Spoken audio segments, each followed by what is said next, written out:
Setiap pagi, di sebuah desa kecil yang tenang di kaki pegunungan Jawa Barat, warga sudah terbiasa melihat sosok pria tua duduk di pinggir jalan. Pria itu mengenakan baju lusuh yang tampak tak pernah diganti. Wajahnya dipenuhi kerutan, namun ada sesuatu yang aneh dalam sorot matanya, seperti orang yang sedang berbicara dengan dunia lain.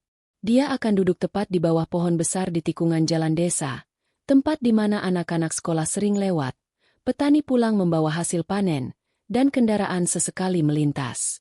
Pria itu tidak pernah meminta-minta, tidak pernah mengganggu orang, tapi perilakunya membuat bulu kuduk merinding bagi siapapun yang melihat.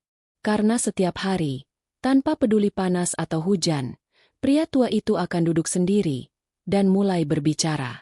Awalnya hanya gumaman, tapi lama-kelamaan terdengar jelas. Ia tertawa sendiri, terkadang marah dan menggebrak tanah, lalu menangis sejadi-jadinya seperti seorang ayah yang kehilangan sesuatu yang sangat berharga. Kadang tangannya mengarah ke udara kosong, seolah sedang menunjuk sesuatu yang hanya bisa dia lihat. Warga yang lewat akan mempercepat langkah, pura-pura tak melihat. Tapi anak-anak kecil kadang penasaran, bertanya pada orang tuanya, "Bu, itu kakek ngomong sama siapa?" Dan orang tua mereka hanya akan menjawab singkat, "Sudah, jangan dekati dia. Itu orang gila." Satu hari, seorang pemuda desa bernama Randi iseng merekam pria tua itu dari jauh. Dalam videonya, terlihat jelas si pria tua sedang berbicara dengan ekspresi sangat serius, seolah sedang menasihati seseorang. Tangannya menunjuk, kepalanya mengangguk-angguk, lalu mendadak ia mengusap air mata di pipinya. Randi mengunggah video itu ke TikTok dengan caption, "Setiap hari ngobrol sendiri," katanya ngobrol sama anaknya. Tapi gak ada siapa-siapa. Tak disangka, video itu langsung viral. Komentar bermunculan. "Serem banget. Ini fix kesurupan. Atau jangan-jangan dia bisa lihat yang kita nggak bisa lihat. Kasihannya, siapa tahu dia cuma kesepian. Tolong dong, siapa warga situ? Cek beneran ini orang gila atau enggak." Beberapa netizen bahkan merasa penasaran dan mulai datang langsung ke desa itu hanya untuk melihat sang pria dari kejauhan. Ada yang membawa kamera, ada pula yang hanya ingin melihat langsung dengan mata kepala sendiri. Sementara itu, warga desa mulai resah. Kehadiran pria tua itu yang tadinya hanya dianggap gangguan kecil, kini menjadi perbincangan besar. Apalagi setelah satu media lokal ikut mengangkat kisahnya dengan judul, "Fenomena Misterius, Pria Tua Ngobrol Sendiri di Jalanan Jawa Barat," viral di media sosial. Sejak saat itu, setiap harinya makin banyak yang datang, bahkan ada yang diam-diam menaruh makanan atau uang di dekatnya. Tapi anehnya, pria tua itu hanya duduk, bicara, kadang tersenyum sambil menatap kursi kosong di sebelahnya. Tak ada yang berani duduk di kursi itu. Warga mulai menyebutnya dengan nama, Pak Tua Gila. Tapi ada satu hal yang membuat bulu kuduk merinding. Tempat Pak Tua itu duduk ternyata adalah tempat di mana beberapa tahun lalu pernah terjadi kecelakaan tragis. Namun tidak banyak yang ingat peristiwa itu, karena terjadi begitu cepat dan tenggelam di telan waktu. Salah satu tokoh desa, Pak RW, akhirnya memutuskan untuk melapor ke pihak kepolisian. Bukan karena pria itu berbahaya, tapi karena khawatir ia akan membuat desanya dikenal sebagai kampung orang gila oleh netizen. Dan laporan itu membuka awal dari sebuah kisah tak terduga, kisah yang akan mengguncang hati siapapun yang menyaksikannya. Pagi itu, mobil patroli polisi perlahan memasuki desa. Dua petugas, Bribka Rino dan Aibda Herman, turun dari kendaraan dan langsung disambut oleh beberapa warga yang telah menunggu di balai desa. Di antara mereka, Pak RW menjelaskan situasinya sambil menunjukkan video yang viral di media sosial. Setiap hari dia duduk di situ. Pak, kadang ngomong sendiri, kadang ketawa, kadang nangis. Tapi gak pernah minta-minta, gak pernah ganggu siapapun. Cuma, aneh aja. Dan sekarang sudah banyak yang datang cuma buat ngelihatin dia, bikin rame desa. Jelas Pak RW dengan nada khawatir. Bribka Rino menyimak dengan serius. Ia pria muda yang baru ditugaskan di kecamatan itu, masih punya rasa ingin tahu yang tinggi dan kepekaan terhadap hal-hal kecil. Sementara Aibda Herman, yang lebih senior, hanya mengangguk-angguk santai. Biasa, Rino. Orang begitu udah sering kita temuin. Paling juga stres. Gak usah dipikirin terlalu dalam, ujar Aibda Herman sembari menyalakan rokok. Namun, ada sesuatu dalam ekspresi pria tua itu, yang terlihat di video, yang membuat Bribka Rino merasa ada yang tidak beres. Bukan sekadar orang stres. Ada kepedihan, ada luka yang dalam, ada sesuatu yang belum selesai. Siang itu juga, keduanya mendatangi lokasi tempat pria tua itu biasa duduk. Dan benar saja, di bawah pohon besar itu, pria tersebut sudah duduk dengan posisi yang sama. Pandangannya lurus ke depan, sesekali tertawa pelan, lalu menangis sambil mengusap kursi kosong di sebelahnya. Bribka Rino menghampiri perlahan. "Pak sehat, Pak?" Sapanya dengan nada lembut. Pria itu menoleh pelan, lalu tersenyum. Senyum yang sangat tenang, namun matanya berkaca-kaca. "Iya, Nak. Saya sehat. Hari ini cuaca bagus ya, dia juga suka kalau langit cerah." Jawabnya sambil memandang ke samping, seolah ada seseorang di situ. Bribka Rino ikut melirik ke kursi kosong itu, dan jantungnya berdegup pelan. Ada semacam hawa dingin yang tidak biasa. Tapi ia mencoba tetap tenang. "Boleh saya tahu, Bapak ngobrol sama siapa? Kalau boleh tahu." Pria tua itu tersenyum lagi. "Anak saya, Nak. Dia duduk di sini. Kalau jam segini, biasanya saya temenin dia. Dia takut sendirian." Bribka Rino terdiam. Ingin bertanya lebih jauh, tapi Aibda Herman menarik lengannya pelan. "Udah, Rin. Gak usah ditanyain macem-macem. Nanti malah ngamuk." Tapi pria tua itu tidak menunjukkan tanda-tanda marah. Ia tetap duduk tenang, bahkan menyapa beberapa anak kecil yang lewat, seolah menyuruh mereka hati-hati di jalan. "Bapak tinggal di mana?" tanya Bribka Rino lagi. "Oh, saya tinggal di atas dekat kebun teh. Sendiri aja. Tapi tenang, saya nggak ganggu siapa-siapa, kok." Jawabnya sambil menepuk lututnya perlahan. Setelah beberapa menit, polisi kembali ke mobil. Namun, wajah Bribka Rino tampak berbeda. Ia masih belum bisa menerima bahwa pria itu hanya orang gila. "Nggak, Pak Herman. Saya mau tahu lebih jauh. Besok saya bakal ikut dia diam-diam.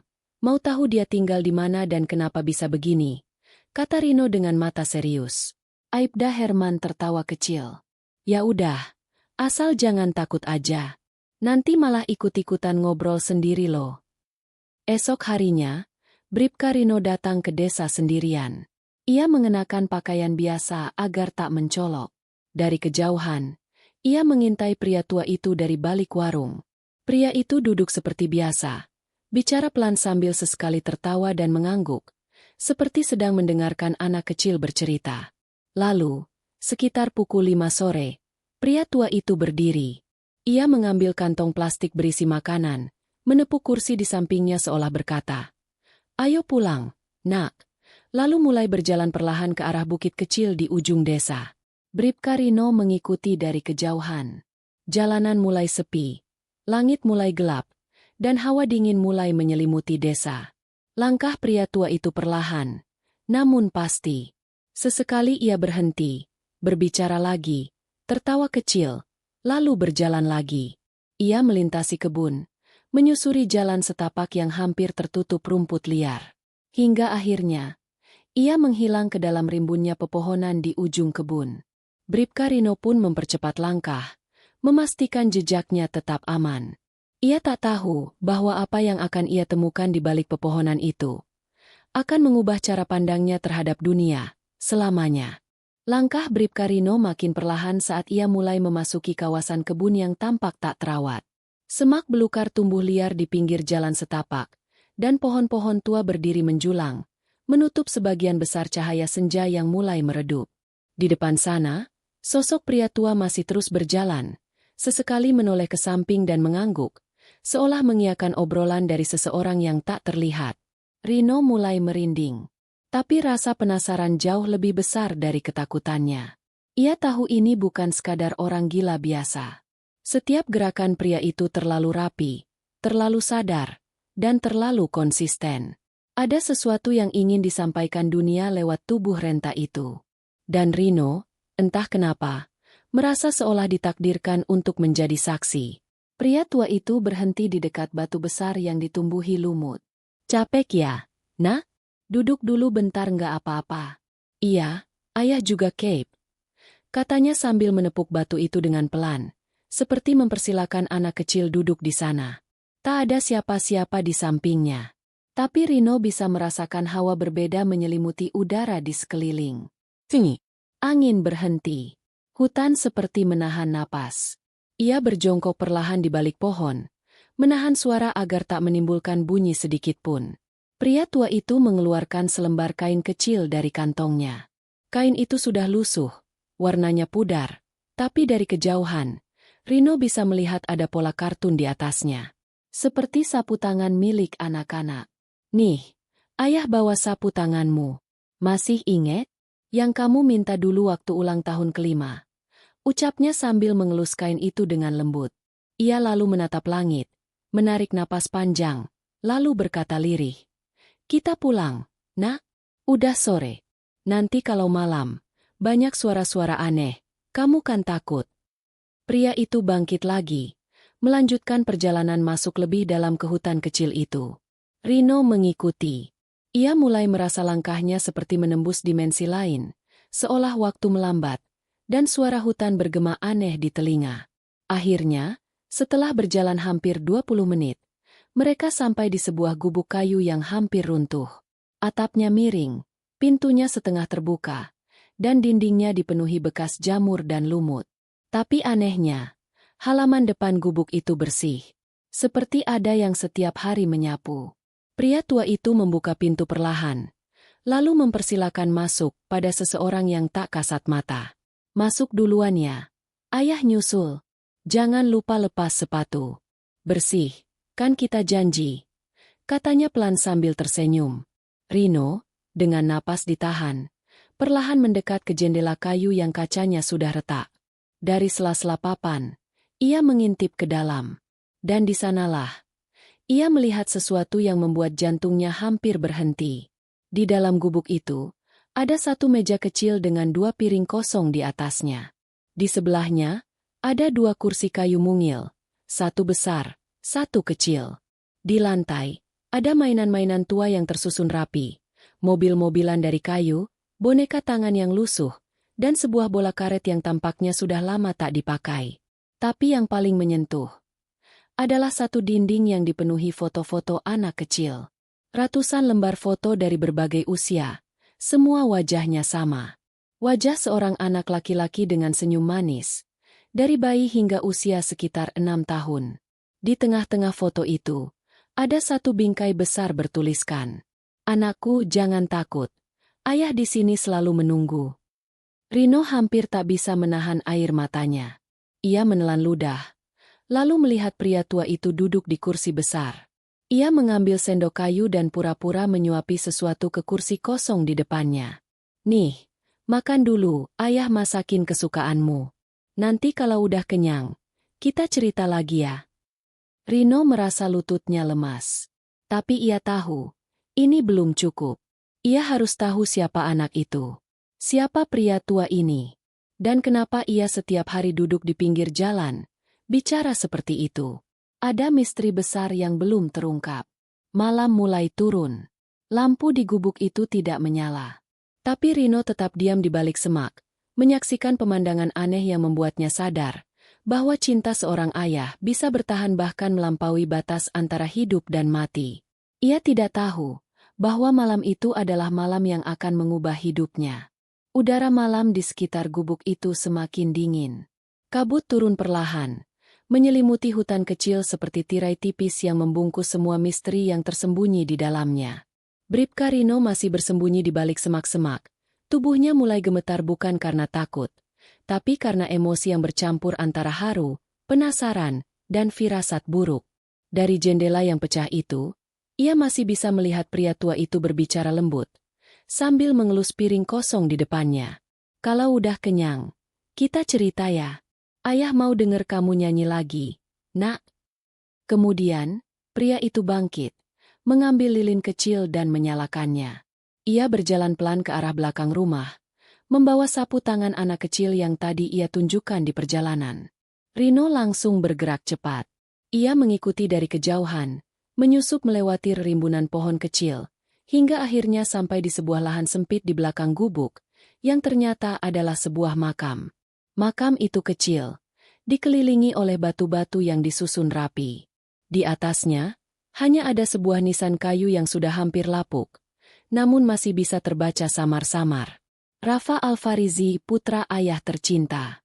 2009-2015. Tidurlah nak. Ayah selalu di sini. Rino terpaku.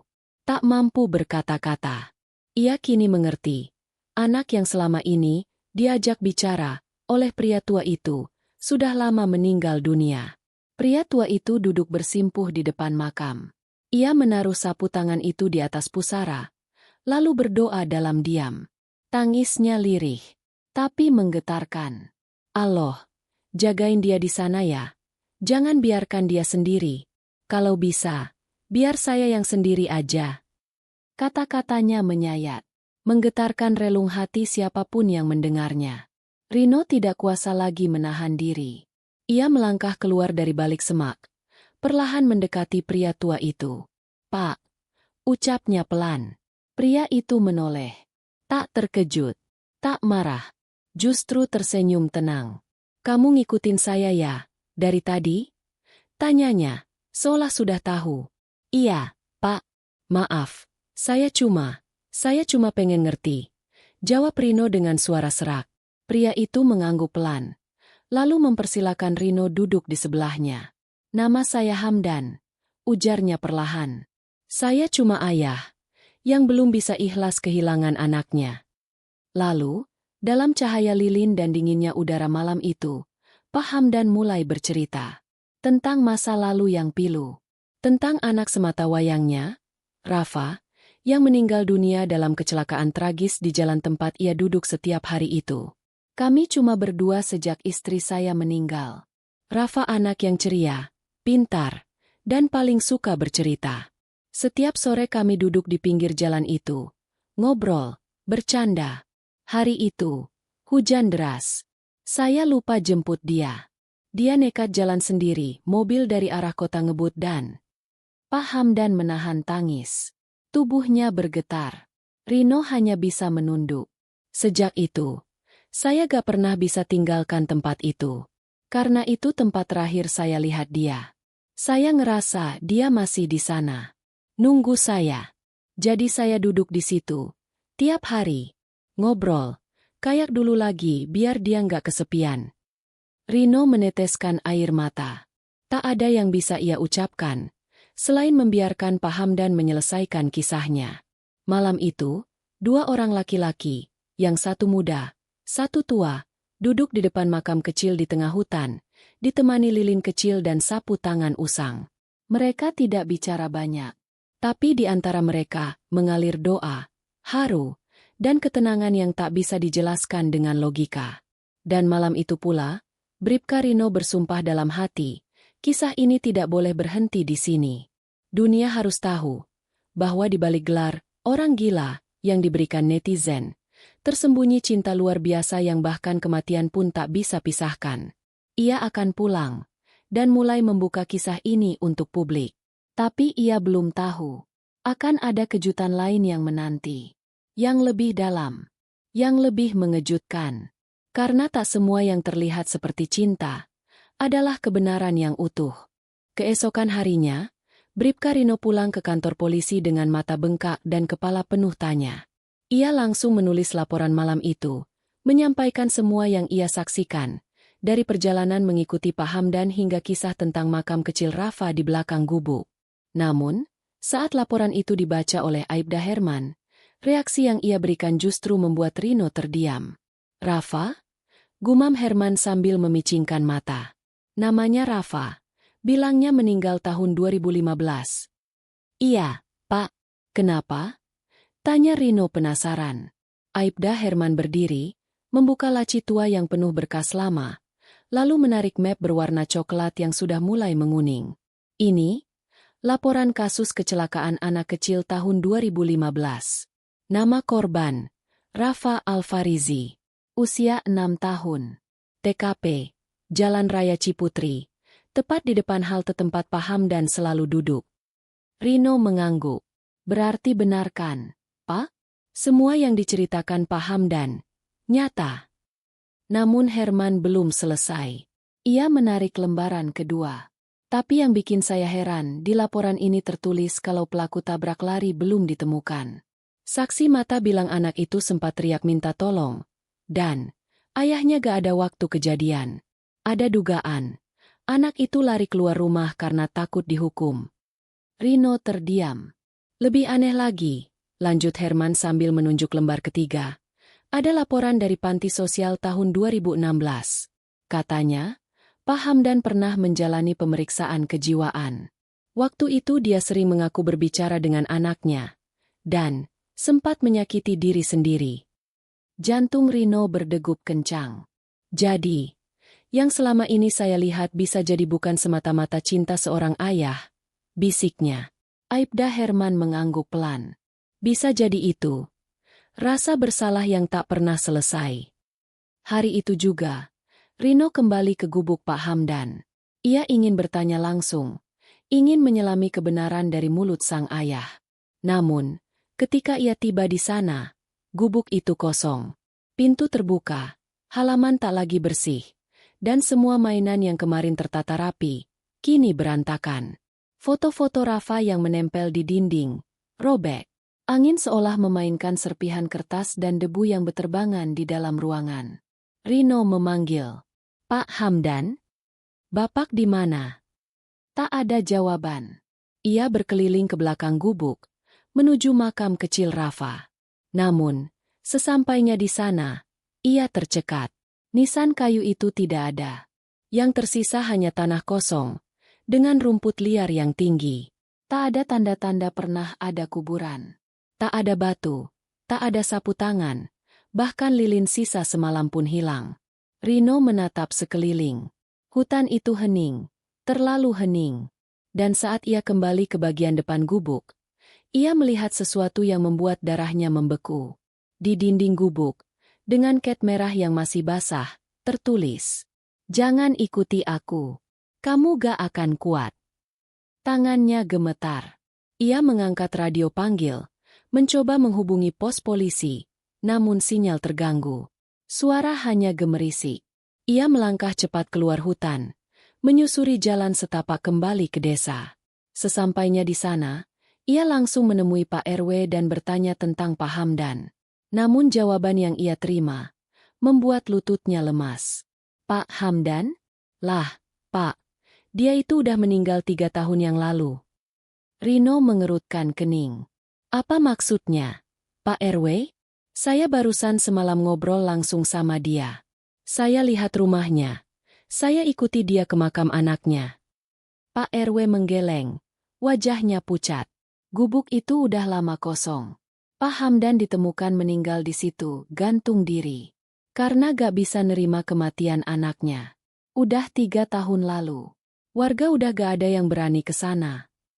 Dunia seperti runtuh bagi Rino. Kakinya gemetar. Matanya mulai buram.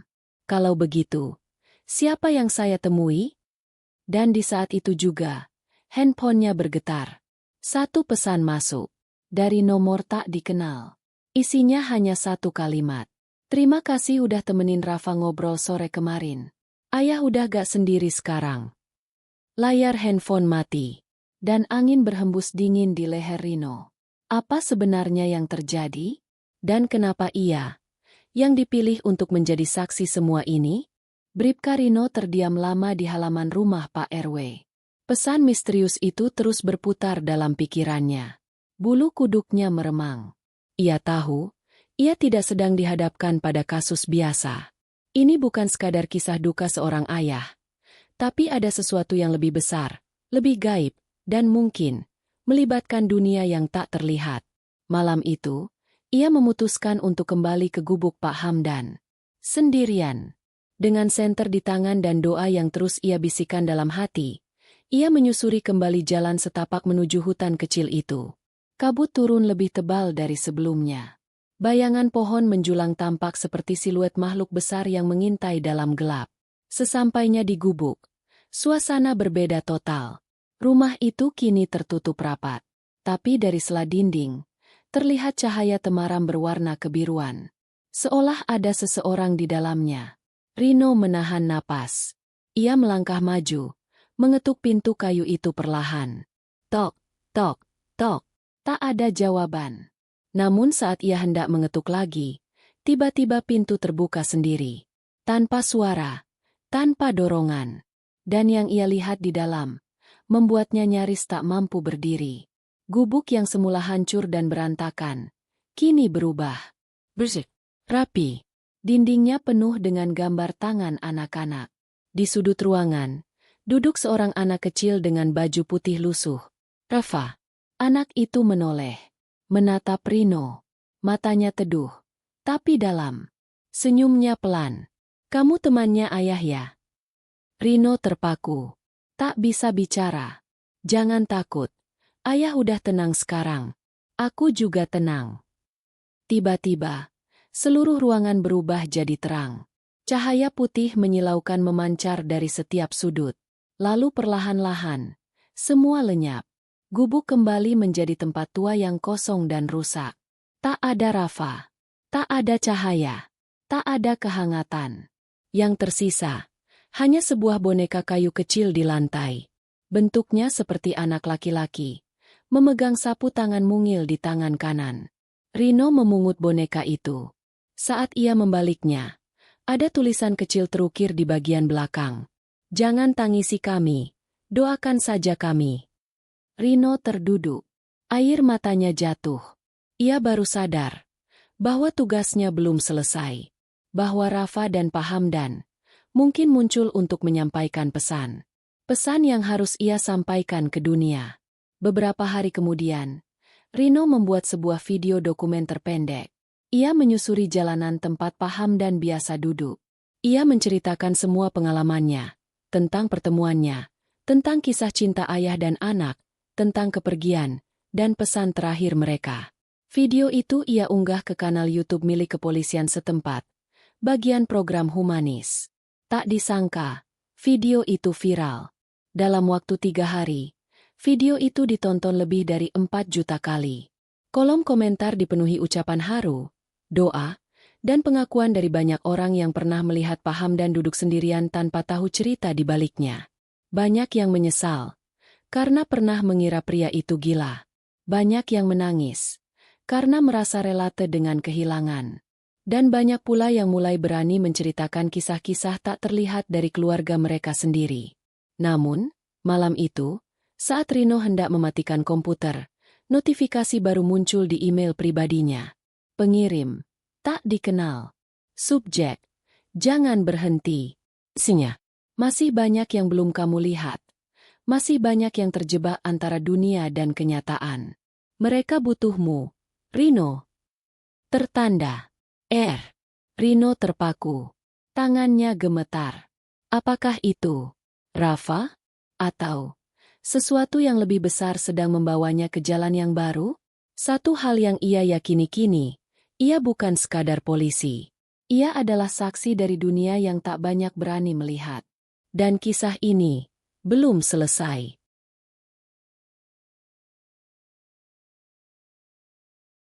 Sejak video tentang kisah Pak Hamdan dan Rafa viral, nama Bribka Rino mendadak jadi perbincangan.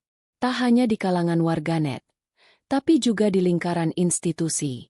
Banyak yang memuji keberaniannya.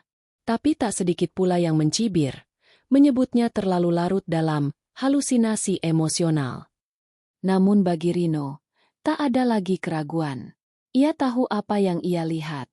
Ia tahu apa yang ia rasakan. Dan yang lebih penting, ia tahu kisah ini belum usai. 3 hari setelah video viral itu diunggah, Rino menerima laporan dari seorang pengemudi ojek online. Laporan itu aneh. Seseorang mengaku melihat seorang anak kecil melambai di pinggir jalan raya Ciputri, tepat di dekat halte tempat Pak Hamdan biasa duduk. Namun saat ia menepi untuk menolong, anak itu tiba-tiba lenyap. Beberapa warga lain juga mengaku melihat bayangan seorang pria tua duduk sendiri sambil menangis. Di waktu yang sama, pukul 17.45, setiap sore. Jam itu adalah waktu terakhir Rafa ditemukan sebelum meninggal dunia. Rino langsung menuju lokasi. Ia berdiri di pinggir jalan itu, memejamkan mata, mencoba merasakan sesuatu. Dan saat itulah, angin berhembus kencang, tiba-tiba. Bau wangi samar seperti bunga Kamboja tercium. Dari kejauhan, samar-samar, ia melihat siluet. Seorang pria dan seorang anak kecil berjalan beriringan. Mereka tidak menoleh. Hanya berjalan pelan ke arah hutan. Dan yang paling mengejutkan, anak kecil itu menoleh sekilas. Menatap Rino. Tersenyum. Lalu lenyap. Rino tak lagi ragu. Ia tahu, roh Rafa belum benar-benar pergi. Ada pesan yang belum tersampaikan. Ada sesuatu yang membuat mereka masih bertahan di antara dunia. Keesokan paginya, Rino kembali menggali berkas lama. Ia menemukan hal yang tak sempat ia baca sebelumnya. Kasus kecelakaan Rafa ternyata menyimpan kejanggalan. Mobil yang menabraknya bukan sekadar tabrak lari, melainkan mobil dinas milik seseorang berpengaruh, yang saat itu berhasil menghapus kasus itu dengan uang dan kekuasaan. Orang yang sama, kini menjabat sebagai salah satu pejabat penting di tingkat daerah. Rino terguncang. Apakah ini sebabnya Pak Hamdan tak bisa pergi? Karena keadilan belum ditegakkan? Karena luka itu masih membekas begitu dalam? Ia mulai menyusun kembali kronologi kejadian, menelusuri ulang saksi-saksi yang sempat memberi keterangan. Semuanya seperti dibungkam. Ketakutan. Beberapa bahkan menolak bicara. Namun, salah satu saksi, seorang pensiunan tukang tambal ban di pinggir jalan, akhirnya buka suara. Saya lihat sendiri, Pak. Mobil hitam, plat merah, ngebut dari arah kota. Anak kecil itu cuma berdiri di pinggir trotoar. Mobil itu gak ngerem. Tabrak langsung. Saya mau lapor. Tapi 2 hari kemudian ada yang ngasih amplop dan nyuruh saya diam. Bapak tahu siapa yang nyuruh? Orang tua itu mengangguk pelan. Matanya penuh kekhawatiran. Orang besar, Pak. Tapi, kalau itu bisa bikin anak itu tenang di sana, saya siap bersaksi. Hari itu juga, Rino membawa semua bukti ke pimpinannya. Namun responsnya mengejutkan. Kamu pikir ini apa, Rino? Sinetron? Berhenti sebelum kariermu habis. Tapi Rino tidak peduli. Ia sudah janji dalam hatinya sejak hari pertama melihat makam kecil Rafa. Ia akan mencari keadilan. Dan kalau sistem tak bisa, ia akan gunakan satu-satunya kekuatan yang ia punya, kebenaran. Malam itu, ia membuat video kedua. Ia tampil sendiri, tanpa seragam. Dengan nada tegas, tapi mata yang tetap berkaca-kaca, ia membuka semua fakta yang ia temukan, tentang dugaan pelaku sebenarnya, tentang upaya penghilangan barang bukti, dan tentang saksi-saksi yang dibungkam. Video itu langsung meledak. Netizen membanjiri kolom komentar, mendesak aparat menindaklanjuti. Nama-nama besar mulai disebut. Media nasional mulai menyorot kasus ini. Dan malam itu juga, seseorang tak dikenal menelpon Rino. Bukan untuk memberi dukungan, tapi ancaman. Berhenti. Atau kamu akan bernasib sama seperti Pak Hamdan. Klik. Sambungan terputus. Rino menatap layar ponselnya lama. Lalu ia tersenyum pelan. Silakan ancam. Tapi kali ini, yang kalian lawan bukan cuma saya. Kalian sedang melawan doa seorang ayah, dan suara anak yang tak bisa lagi menangis. Satu pertanyaan tersisa di benaknya. Apakah ia akan selamat sampai akhir kisah ini? Pagi itu, Bribka Rino datang ke kantor dengan wajah serius. Sorot matanya tajam. Setelah semalaman menerima ancaman dari nomor tak dikenal, ia sadar, dirinya kini bukan hanya berjuang demi keadilan, tapi juga sedang berada dalam bahaya nyata. Namun satu hal tak berubah, tekadnya.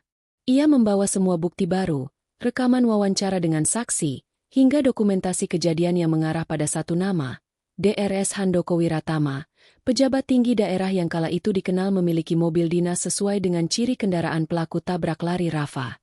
Rino tahu, Menyentuh nama itu berarti mengguncang sarang lebah. Dan benar saja, sore itu, sebelum ia sempat mengajukan bukti ke kejaksaan, berkas lengkapnya raib. Laci ruangannya dicongkel. Komputernya direset. Semua file, rekaman, dan foto lenyap. Namun Rino tidak panik. Karena ia sudah menyiapkan satu langkah terakhir. Malam itu, pukul 22, ia kembali ke tempat kejadian di Jalan Raya Ciputri. Di sana, ia menyalakan kamera ponsel, menyambungkan live streaming ke kanal pribadinya, yang kini telah memiliki lebih dari 1 juta subscriber berkat video viral sebelumnya. Ia berdiri di halte tua itu. Tempat Pak Hamdan biasa duduk. Tempat Rafa terakhir terlihat. Suaranya tenang, tapi menggetarkan. Malam ini, saya berdiri di tempat yang menjadi saksi bisu kebusukan. Tempat seorang anak kehilangan nyawanya karena ulah orang yang tidak mau bertanggung jawab. Tempat seorang ayah kehilangan akal sehatnya karena kehilangan anak satu-satunya. Saya berdiri di sini bukan sebagai polisi, tapi sebagai manusia, sebagai saksi, dan sebagai suara untuk Rafa dan Pak Hamdan. Tiba-tiba, kamera bergetar sendiri. Angin kencang berhembus. Tapi anehnya, hanya berputar mengelilingi Rino, seolah membentuk lingkaran pelindung.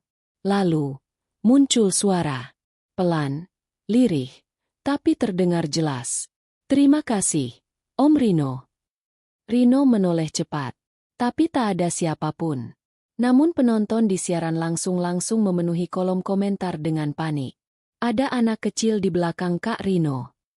Om lihat bayangan di belakangnya. Jelas banget wajahnya. Itu Rafa. Rino tetap tenang. Ia melanjutkan.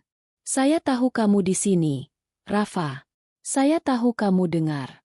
Dan saya janji, besok pagi, saya akan buka laporan resmi ke Komisi Pengawas Internal. Saya akan bongkar semua ini, meski harus saya sendiri yang berdiri di ujung garis api." Dan malam itu, video live tersebut ditonton 10 juta kali hanya dalam 24 jam. Besok paginya, terjadi keajaiban.